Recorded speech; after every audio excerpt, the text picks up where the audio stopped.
లెబనాన్లో Hezbollah అనే group ఉంటుంది. ఇది ఇరాన్ తయారు చేసిన తీవ్రవాద గ్రూప్. తోటి ముస్లింలనే చంపుతుంటుంది. అదే సందర్భంలో ఇజ్రాయెల్ని నాశనం చేయాలనుకుంటుంది.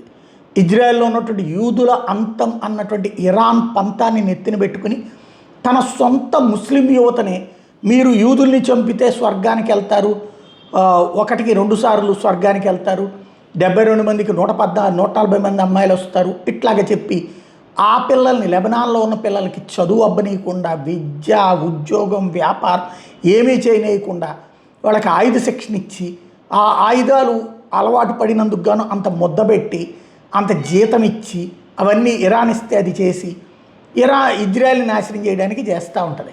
ఈ మొత్తం దరిద్రానికి కారకులైనటువంటి వాళ్ళందరూ వెళ్ళినేమో ఖతార్లు, సౌదీ అరేబియాలో దర్జాగా బతుకుతుంటారు.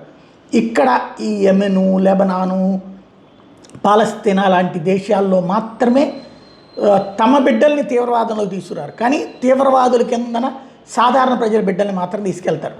ఈ మొత్తానికి సూత్రధారులో ఒకడు హిజ్బుల్లా లీడర్ అయినటువంటి నయీం కసీం చీఫ్ వీడు. ప్రస్తుతం అతనితో పాటుగా మరికొంతమంది కలిసి మీటింగ్ అవుతున్నటువంటి వేళ ఆ మీటింగ్ అయినటువంటి భవనాన్ని పేల్చి పడేసింది ఇజ్రాయెల్. అందులో ఉన్నాడా లేదా అనేది తెలియదు. వాస్తవంగా ఇంకా ధృవీకరణగా అతనున్న బిల్డింగ్ అనినే పేల్చింది, అది మాత్రం ఖాయం. అతనితో పాటు కొంతమంది హిజ్బుల్లా కమాండర్లు మీటింగ్ అవుతున్నారని ఖచ్చితమైన సమాచారంతో పేల్చి పడేసింది. బతికుండొచ్చు, చచ్చిపోయి ఉండొచ్చు.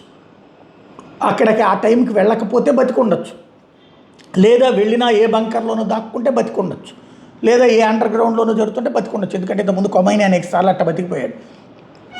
ఇప్పుడు ఈ నయీం కసీం అనేటటువంటి హిజ్బుల్లాకి సంబంధించినటువంటి చీఫ్ ఇప్పుడు బతికున్నాడా లేదా అన్నది తేలాల్సి ఉంది, స్పష్టత రావాల్సి ఉంది.